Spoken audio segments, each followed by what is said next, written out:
Rendição Absoluta, por Andrew Murray, capítulo 2. O fruto do Espírito é amor.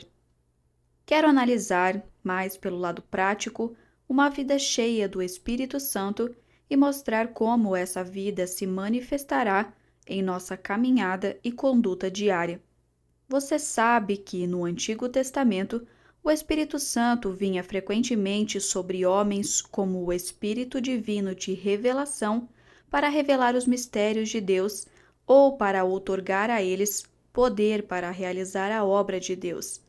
Porém, até então, ele não habitava neles. Agora, muitos querem apenas o dom de poder do Antigo Testamento para a obra, mas sabem pouquíssimo a respeito do dom do Novo Testamento, do Espírito que habita, animizando e renovando a vida por completo. Quando Deus concede o Espírito Santo, seu grande objetivo é a formação de um caráter santo. Trata-se de uma dádiva de mente e disposição espiritual santas, e o que precisamos, acima de tudo, é dizer: preciso que o Espírito Santo santifique toda a minha vida interior para eu realmente poder viver para a glória de Deus. Você poderia dizer que Cristo, ao prometer o Espírito aos discípulos, o fez para que eles tivessem poder para testemunhar. É verdade, mas então, depois de eles receberem o Espírito Santo com tal poder e realidades celestiais, o Senhor tomou posse de todo o ser deles de uma vez e assim os capacitou como homens santos para realizarem a obra com poder como tinham de fazer. Cristo falou de poder aos discípulos, mas o que acionou tal poder foi o Espírito, enchendo todo o ser de cada um deles. Agora, desejo debruçar sobre esta passagem encontrada em Gálatas 5:22. O fruto do Espírito é amor. Lemos que o cumprimento da lei é o amor, e meu desejo é falar, com duplo objetivo, a respeito do amor como fruto do Espírito. Um deles é que essa palavra pode ser uma lanterna em nosso coração e nos dar uma referência pela qual sondarmos todos os nossos pensamentos acerca do Espírito Santo e toda a nossa experiência da vida santa. Testemo-nos por essa palavra. Tem sido nosso hábito diário buscar ser cheios do Espírito Santo como o Espírito de amor? O fruto do Espírito é amor. Nossa experiência tem sido nos tornarmos mais amorosos enquanto obtemos mais do Espírito Santo? Quando clamamos pelo Espírito Santo, sua vinda deve ser o principal objeto de nossa expectação. O Espírito Santo vem como um espírito de amor. Se isso fosse realidade na Igreja de Cristo, quão diferente seria seu estado. Que Deus nos ajude a tomar posse desta verdade simples e celestial de que o fruto do Espírito é amor, que se manifesta através da vida, e que quando o Espírito Santo tomar posse dela de fato, o coração se encherá de amor verdadeiro, divino e universal. Uma das grandes razões pelas quais Deus não pode abençoar a sua igreja é a falta de amor. Quando o corpo está dividido, não pode haver força. Na época de suas grandes guerras religiosas, quando a Holanda se destacava tão nobremente contra a Espanha, um de seus lemas era a unidade da força. Somente quando o povo de Deus se apresentar como um só corpo, único diante de Deus na comunhão do amor de uns pelos outros com profunda afeição, único diante do mundo com amor que o mundo pode ver, só então terá poder para receber a bênção que pede a Deus. Lembre-se de que, se um vaso que deveria estar inteiro se partir em vários pedaços, não poderá ser enchido. Você poderá pegar um caco de um vaso, uma parte de um jarro e derramar um pouco de água sobre eles. Mas, se quiser o vaso cheio, ele precisará estar inteiro. Isso é literalmente verdadeiro no tocante à Igreja de Cristo. E se há algo pelo que ainda devemos orar, é o seguinte: Senhor, funde-nos em um corpo único pelo poder do Espírito Santo. Que ele, que no Pentecostes fez de todos um só coração e uma só alma, realize a tua obra bendita entre nós. Louvado seja, Senhor, por podermos amar uns aos outros com amor divino, porque o fruto do Espírito é amor. Entregue-se ao amor e o Espírito Santo virá. Receba o Espírito e ele lhe ensinará a amar mais e mais. Deus é amor. Por que o fruto do Espírito é amor? Ora, porque Deus é amor. E o que isso significa?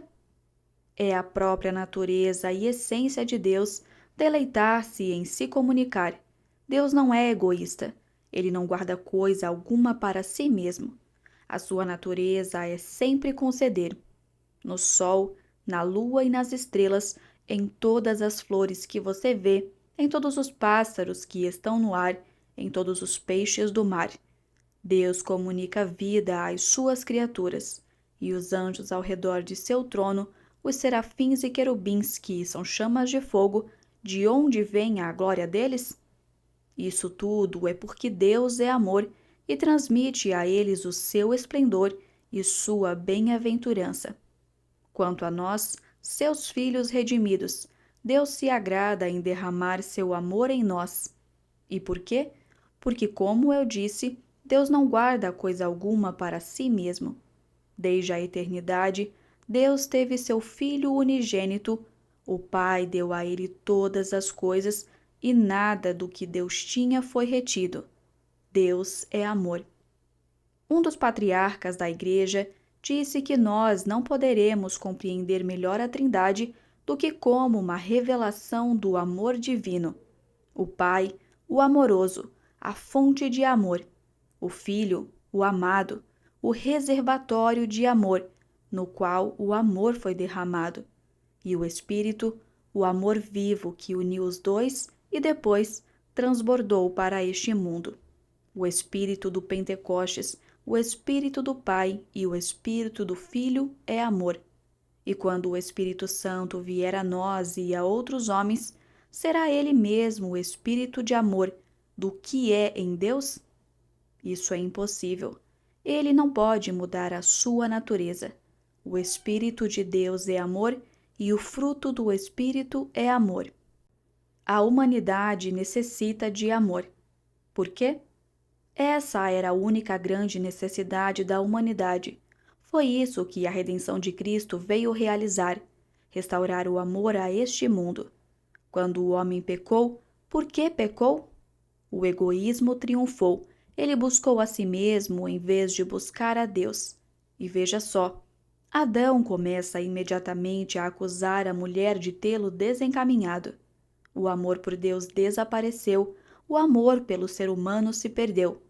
Veja novamente sobre os dois primeiros filhos de Adão. Um se torna assassino do próprio irmão. Isso não nos ensina que o pecado havia roubado o amor do mundo? Ah, que prova tem sido a história da humanidade de que o amor se perdeu. Pode ter havido belos exemplos de amor até mesmo entre os pagãos, mas apenas como um pequeno remanescente do que foi perdido. Uma das piores coisas que o pecado fez ao homem foi torná-lo egoísta, porque o egoísmo é incapaz de amar. O Senhor Jesus Cristo desceu do céu como o Filho do amor de Deus. Deus amou ao mundo de tal maneira que deu o seu Filho unigênito. O Filho de Deus veio para mostrar o que é o amor e viveu o amor aqui na terra, em comunhão com seus discípulos, com compaixão pelos pobres e miseráveis, amando até mesmo seus inimigos, e morreu por amor. E quando retornou ao céu, quem ele enviou para cá?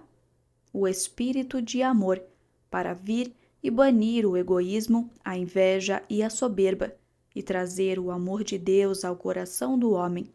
O fruto do Espírito é amor. E qual foi a preparação para a promessa do Espírito Santo? Você conhece essa promessa que se encontra no capítulo 14 do Evangelho de João. Porém, lembre-se do que vem antes no capítulo 13. Antes de prometer o Espírito Santo, Cristo deu um novo mandamento, e a respeito desse novo mandamento, disse coisas maravilhosas. Uma delas foi: assim como eu vos amei, que também vos ameis uns aos outros. Para eles, seu amor até a morte deveria ser a única lei de conduta e relacionamento de uns para com os outros. Que mensagem aqueles pecadores, aqueles homens repletos de soberba e egoísmo! Cristo disse: aprendam a amar uns aos outros como eu os amei. E pela graça de Deus, eles o fizeram. Quando chegou o Pentecostes, eles eram um só coração e uma só alma. Cristo fez isso por eles. Agora, ele nos chama para permanecer e andar em amor. Ele exige que, embora um homem o odeie, você ainda o ame. O amor verdadeiro não pode ser vencido por coisa alguma existente no céu ou na terra. Quanto mais ódio existe, mais o amor triunfa em tudo e demonstra sua verdadeira natureza. Esse é o amor que Cristo ordenou que seus discípulos exerçam. O que mais ele disse? Nisto conhecerão todos que sois meus discípulos, se tiverdes amor uns aos outros. Todos vocês sabem o que é usar um distintivo. E, com efeito, Cristo disse aos seus discípulos: eu vos dou um distintivo, e este distintivo é o amor. Essa deve ser a sua marca. Ela é a única coisa existente no céu ou na terra pela qual os homens poderão me conhecer. Não começamos a temer que o amor tenha fugido da terra? Que se perguntássemos ao mundo: você nos viu usando o distintivo do amor? Ele nos responderia: não. O que ouvimos falar da Igreja de Cristo é que não há uma parte sequer onde não haja brigas e separação. Supliquemos a Deus, com um só coração, que possamos usar o distintivo do amor de Jesus. Deus é suficientemente capaz para concedê-lo. O amor vence o egoísmo. O fruto do Espírito é amor. Por quê? Porque nada além do amor consegue expulsar e vencer nosso egoísmo. O ego é a grande maldição, seja em sua relação com Deus, com nossos semelhantes em geral, ou com outros cristãos, pensando em nós mesmos e buscando os próprios interesses. O ego é nossa maior maldição. Porém, louvado seja Deus! Cristo veio para nos redimir de nós mesmos. Às vezes, falamos sobre libertação da vida para si mesmo e graças a Deus por toda a palavra que possa ser dita acerca disso para nos ajudar. Mas temo que algumas pessoas pensem que a libertação da vida para si mesmo significa que agora não terão mais problemas enquanto servem a Deus, e se esquecem de que a libertação da vida para si mesmo significa ser um vaso transbordando de amor por todos durante o dia inteiro. Aí está o motivo pelo qual muitas pessoas oram pelo poder do Espírito Santo e recebem algo, mas é tão pouco, pois oraram por poder para a obra e poder para bênçãos, mas não oraram por poder para a libertação total de seu eu. Isso significa não apenas o eu justo no relacionamento com Deus, mas também o eu que não ama ao interagir com os outros. E a libertação. O fruto do Espírito é amor. Trago a você a gloriosa promessa de Cristo de que Ele é capaz de encher o nosso coração de amor. Às vezes, muitos de nós nos esforçamos muito para amar. Tentamos forçar-nos a amar, e eu não digo que isso seja errado. É melhor do que nada. Contudo, o fim é sempre muito triste. Tal pessoa precisa confessar: eu falho continuamente. Por que motivo? Simplesmente porque nunca aprendeu a crer e aceitar a verdade de que o Espírito Santo pode derramar o amor de Deus em seu coração. Geralmente, esse texto bendito tem sido limitado. O amor de Deus é derramado em nosso coração. Frequentemente, ele foi entendido dessa forma. Refere-se ao amor de Deus por mim.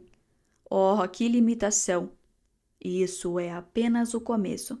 O amor de Deus é sempre o amor de Deus em sua totalidade, em sua plenitude como um poder inerente. Assim, esse amor de Deus por mim salta de vontade para Ele com amor e transborda para os meus semelhantes com amor. O amor de Deus por mim, o meu amor por Ele e o meu amor ao próximo. Os três são um só. É impossível separá-los. Acredite, sim, que o amor de Deus pode ser derramado em seu coração e no meu, para que possamos amar durante o dia todo. Você diz: "Ah, entendi tão pouco disso. Por que um cordeiro é sempre manso?" Porque essa é a sua natureza. Custa ao cordeiro algum trabalho ser manso? Não. Por que não? Ele é tão lindo e manso. Um cordeiro precisa estudar para ser manso? Não. Por que isso é tão fácil? Porque essa é a sua natureza. E quanto ao lobo, por que não lhe custa ser cruel e fincar suas presas no pobre cordeiro ou ovelha? Porque essa é a sua natureza. Ele não precisa reunir coragem. A natureza do lobo está presente. E como eu posso aprender a amar? Isso só acontecerá quando o Espírito de Deus encher o meu coração com o amor de Deus e eu começar a ansiar pelo amor de Deus com uma percepção muito diferente daquela com que o busquei tão egoisticamente, como um conforto, uma alegria, uma felicidade e um prazer para mim mesmo. Isso não acontecerá antes de eu começar a aprender que Deus é amor, reivindicá-lo e recebê-lo como um poder que habita em mim para que haja o sacrifício do meu eu. Não antes de eu começar a ver que minha glória e bem-aventurança é ser semelhante a Deus e a Cristo ao desistir de tudo que há em mim em benefício de meus semelhantes. Que Deus nos ensine isso. Ó, a divina bem-aventurança do amor com que o Espírito Santo pode encher o nosso coração. O fruto do Espírito é amor. O amor é a dádiva de Deus. Pergunto novamente: por que deve ser assim? E minha resposta é: sem isso não podemos vivenciar dia a dia a vida de amor. Quando falamos sobre a vida consagrada, com que frequência temos de falar acerca de temperamento? E às vezes, algumas pessoas dizem: "Você dá muita importância ao temperamento." Não penso que possamos dar demasiada relevância a ele. Pense por um momento em um relógio e no que os seus ponteiros significam. Os ponteiros me dizem o que está dentro do relógio. Se eu vejo que os ponteiros estão parados ou marcando a hora errada, ou que o relógio está lento ou rápido, digo que algo na engrenagem não está funcionando adequadamente. O temperamento é exatamente semelhante à revelação que o relógio fornece do que está ocorrendo dentro dele. O temperamento comprova se o amor de Cristo está ou não enchendo o coração. Muitos acham mais fácil ser santos e felizes na igreja, nas reuniões de oração, ou no trabalho diligente e fervoroso para o Senhor, do que na vida diária com esposa e filhos. Mais fácil ser santo e feliz fora do lar do que dentro dele. Onde está o amor de Deus? Em Cristo. Deus preparou para nós uma redenção maravilhosa em Cristo e anseia por fazer de nós algo sobrenatural. Será que aprendemos a ansiar por isso, pedir isso e esperar por isso em sua plenitude? Depois, há a língua. Às vezes, falamos da língua quando falamos de uma vida melhor e vida tranquila, mas apenas pense na liberdade que muitos cristãos dão à sua língua. Eles dizem: "Eu tenho o direito de pensar no que me agrada." Quando falam um do outro, quando falam de seus vizinhos, quando falam de outros cristãos, quão frequentemente há comentários ásperos. Deus me impeça de dizer qualquer coisa que não seja amorosa. Deus cale minha boca, se não for para eu falar com ternura. Porém, o que estou dizendo é um fato. Quão frequentemente se encontram, entre cristãos que estão unidos na obra, crítica mordaz, julgamento severo, opinião precipitada, palavras desamorosas, mútuo desprezo oculto, mútua condenação secreta. Oh, assim como o amor da mãe cobre seus filhos, deleita-se neles e tem a mais terna compaixão por suas fraquezas ou seus fracassos, deve haver no coração de todo cristão um amor materno por cada irmão e irmã em Cristo. Você tem esse objetivo? Tem buscado isso? Alguma vez implorou por isso? Jesus Cristo disse: Como eu vos amei, ameis uns aos outros. Ele não colocou isso entre os outros mandamentos. De fato, ele disse: Novo mandamento vos dou, que vos ameis uns aos outros, assim como eu vos amei. É em nossa vida e conduta cotidianas que o fruto do Espírito é amor. Disso decorrem todas as graças e virtudes nas quais o amor se manifesta: alegria, paz, longanimidade, benignidade, bondade, nenhuma aspereza ou dureza em seu tom, nenhuma grosseria ou egoísmo, mansidão diante de Deus e do homem. Você vê que todas essas são as virtudes mais mansas. Ao ler em Colossenses as palavras: revesti-vos, pois, como eleitos de Deus, santos e amados, de ternos afetos de misericórdia, de bondade, de humildade, de mansidão, de longanimidade. Eu frequentemente pensava que, se houvéssemos escrito isso, deveríamos ter colocado em primeiro plano as virtudes masculinas como zelo, coragem e diligência. Mas precisamos ver como as virtudes femininas, mais suaves, estão especialmente relacionadas à dependência do Espírito Santo. Essas são, de fato, graças celestiais. Elas nunca foram encontradas no mundo pagão. Foi necessário Cristo vir do céu para nos ensinar. A sua bem-aventurança é longanimidade, mansidão, bondade. A sua glória é humildade diante de Deus. O fruto do Espírito que ele trouxe do céu pelo coração do Cristo crucificado e concede ao nosso coração é, antes de mais nada, o amor. Você sabe o que João diz: ninguém jamais viu a Deus. Se amamos uns aos outros, Deus permanece em nós. Ou seja, eu não consigo ver a Deus, mas, como compensação, posso ver meu irmão, e se o amo, Deus habita em mim. Isso é realmente verdadeiro? Eu não consigo ver a Deus, mas preciso amar meu irmão. Então Deus habitará em mim? Amar meu irmão é o caminho para a verdadeira comunhão com Deus. Você sabe o que mais João diz naquele teste mais solene? Se alguém disser, amo a Deus e odiar a seu irmão, é mentiroso, pois aquele que não ama seu irmão a quem vê, não pode amar a Deus a quem não vê. Há um irmão, um homem totalmente desagradável. Ele o aborrece todas as vezes em que você o encontra. Ele tem o caráter totalmente oposto ao seu. Você é um empresário meticuloso e tem de lidar com ele em seus negócios. Ele é muito desleixado e antiprofissional. Você diz, eu não consigo amá-lo. Oh, amigo, você não aprendeu a lição que Cristo quis ensinar acima de tudo. Seja o que quer que uma pessoa seja, você deverá amá-la. O amor deve ser fruto do Espírito o dia todo e todos os dias. Sim, ouça, se alguém não ama a seu irmão a quem vê, se você não ama aquela pessoa desagradável que você vê, como pode amar a Deus a quem você não vê? Você pode se enganar com belos pensamentos acerca de amar a Deus. É necessário que você prove o seu amor a Deus amando o seu irmão. Esse é o único padrão pelo qual Deus julgará o seu amor a Ele. Se o amor a Deus estiver em seu coração, você amará o seu irmão. O fruto do Espírito é amor. E por que motivo o Espírito Santo de Deus não pode vir com poder? Não é possível? Você se lembra da comparação que usei ao falar do vaso?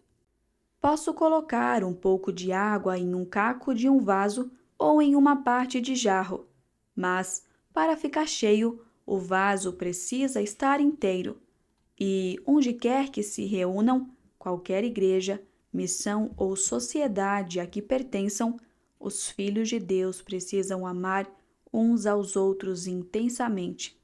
Caso contrário, o Espírito de Deus não pode realizar a sua obra. Nós falamos de entristecer o Espírito de Deus por mundanismo, ritualismo, formalidade, erro e indiferença. Mas eu lhe digo, a única coisa, acima de tudo, que entristece o Espírito de Deus é essa falta de amor. Que cada coração examine a si mesmo e peça que Deus o examine. O amor de Deus traz unidade. Por que somos ensinados que o fruto do Espírito é amor? Porque o Espírito de Deus veio para fazer do nosso cotidiano uma demonstração do poder divino e uma revelação do que Deus pode fazer por seus filhos. Nos capítulos 2 e 4 de Atos, lemos que os discípulos tinham um só coração e uma só alma. Durante os 3 anos em que caminharam com Cristo, jamais tinham vivido com tal espírito. Todo o ensino de Cristo não pôde torná-los um só coração e uma só alma. Porém, o Espírito Santo veio do céu e derramou o poder de Deus no coração deles. Então, eles passaram a ter um só coração e uma só alma. O mesmo Espírito Santo que trouxe o amor do céu ao coração deles precisa nos encher também. Qualquer coisa menos que ele será insuficiente. Assim como Cristo fez, alguém poderia pregar o amor durante 3 anos com a língua de um anjo.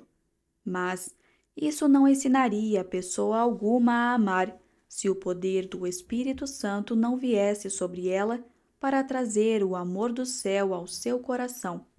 Pense na igreja em geral. Que divisões! Pense nos diferentes corpos.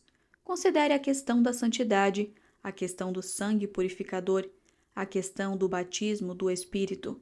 Que diferenças tais questões causam entre os queridos cristãos? Existir diferença de opinião não me incomoda.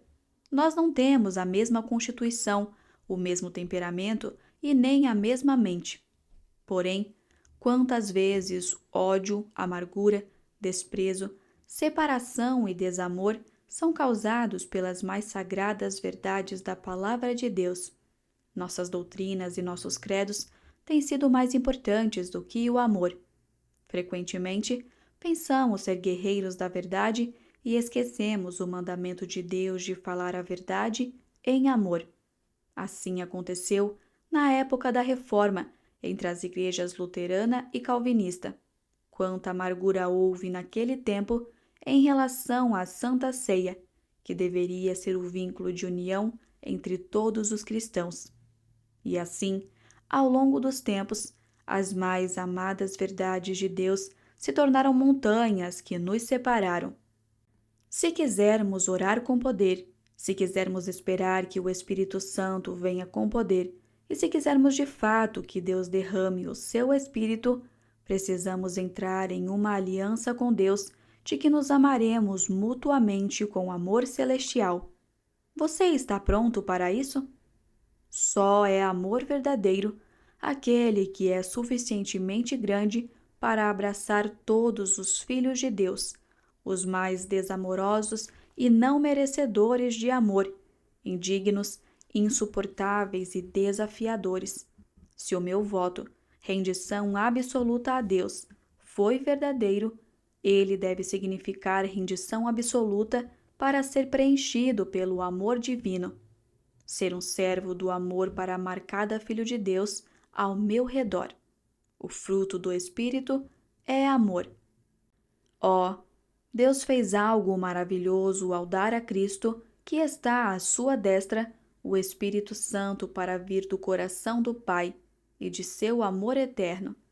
E como degradamos o Espírito Santo a um mero poder pelo qual temos de fazer o nosso trabalho. Deus nos perdoe. Ó, que o Espírito Santo seja honrado como o poder que nos preenche com a própria vida e natureza de Deus e de Cristo. A obra cristã requer amor. O fruto do Espírito é amor. Eu volto a perguntar: por que é assim? E vem a resposta: esse é o único poder no qual os cristãos realmente podem realizar a sua obra. Sim, ele é aquilo de que precisamos. Não queremos apenas o amor que nos ligue uns aos outros, mas também o amor divino em nossa obra, pelos perdidos ao nosso redor. Oh, não é frequente empreendermos uma grande quantidade de trabalho, assim como os homens empreendem a obra de filantropia, com um espírito natural de compaixão por nossos semelhantes? Não costumamos realizar a obra cristã porque nosso ministro ou nosso amigo nos chama para isso? E não é com frequência que realizamos a obra cristã com certo zelo, mas sem termos sido batizados em amor? Frequentemente as pessoas perguntam: o que é o batismo com fogo? Eu já respondi mais de uma vez que não conheço outro fogo semelhante ao fogo de Deus, o fogo do amor eterno que consumiu o sacrifício no Calvário. O batismo em amor é aquilo de que a Igreja necessita, e para o obtermos, precisamos começar imediatamente a nos prostrar diante de Deus em confissão e implorar: Senhor, permite que o amor do céu flua para dentro do meu ser. Estou entregando a minha vida para orar e viver como alguém que se rendeu, a fim de que o amor eterno habite e preencha o meu coração. Ah, sim, se o amor de Deus estivesse em nosso coração, quanta diferença ele faria! Existem centenas de crentes que dizem: eu trabalho para Cristo e sinto que poderia trabalhar com muito mais afinco, mas não tenho o dom. Não sei como, nem por onde começar. Não sei o que posso fazer. Irmão, irmã, peça a Deus para batizar você com o espírito de amor, e o amor encontrará o caminho. O amor é um fogo que eliminará todas as dificuldades. Você pode ser um homem tímido e hesitante que não consegue falar bem, mas o amor pode romper todas as barreiras. Deus nos encha de amor, precisamos dele para a nossa obra. Você leu muitas histórias comoventes de amor manifesto e declarou: que lindo! Eu ouvi uma não faz muito tempo. Uma senhora havia sido convidada a falar em um abrigo onde havia várias mulheres pobres. Quando chegou lá e foi até a janela com a diretora, viu do lado de fora uma pessoa miserável sentada e perguntou: quem é aquela? A diretora respondeu: ela já ficou conosco 30 ou 40 vezes e sempre voltou a sair. Nada podemos fazer por ela, muito vulgar e difícil de lidar. Porém, a senhora disse: é preciso que ela entre. Diante disso, a diretora disse: estávamos à sua espera. O grupo está reunido e você tem apenas 1 hora para palestrar. A senhora respondeu: não, isso é mais importante. E foi para fora, onde a mulher estava sentada, e disse: minha irmã, qual é o problema? Eu não sou sua irmã, foi a resposta. Então, a senhora colocou a mão sobre o ombro dela e disse: sim, eu sou sua irmã e amo você. E assim falou, até o coração da pobre mulher ser comovido. A conversa durou algum tempo e o grupo esperava pacientemente. Por fim, a senhora trouxe a mulher para a sala. Lá estava a pobre criatura miserável, degradada, repleta de vergonha. Ela recusou sentar-se em uma cadeira, mas sentou-se em um banquinho ao lado da cadeira da palestrante, que permitiu que a mulher recostasse nela e pôs um dos braços em torno do pescoço da pobre mulher enquanto falava às pessoas reunidas. E aquele amor tocou o coração da mulher. Ela havia encontrado alguém que realmente a amava e aquele amor deu acesso ao amor de Jesus. Deus seja louvado. Há amor na terra, no coração dos filhos de Deus. Mas, ó, que houvesse mais. Ó Deus, batiza nossos ministros com terno amor, nossos missionários, nossos leitores da Bíblia, nossos obreiros e nossas associações de rapazes e moças. Que Deus comece conosco agora e nos batize com o amor celestial. O amor inspira intercessão. Repito, só o amor pode nos capacitar para a obra de intercessão. Eu disse que o amor precisa nos preparar para o nosso trabalho. Você sabe qual é o trabalho mais difícil e mais importante que precisa ser feito por este mundo pecaminoso? É a obra de intercessão, a determinação de ir até Deus e dedicar tempo em segurar nele. Um homem pode ser um cristão fervoroso, um ministro zeloso e pode fazer o bem, mas ai de mim! Quão frequentemente ele precisa confessar que pouco sabe acerca do que é demorar-se com Deus. Que o Senhor nos dê a grande dádiva de um espírito intercessório, um espírito de oração e súplica. Permita-me pedir-lhe, em nome de Jesus, para não deixar passar um dia sem orar por todos os santos e por todo o povo de Deus. Percebo que há cristãos que pensam pequeno sobre isso. Percebo que existem grupos de oração onde se ora pelos membros, não por todos os crentes. Eu lhe imploro, dedique tempo a orar pela Igreja de Cristo. É correto orar pelos não cristãos, como eu já disse. Deus nos ajude a orar mais por eles.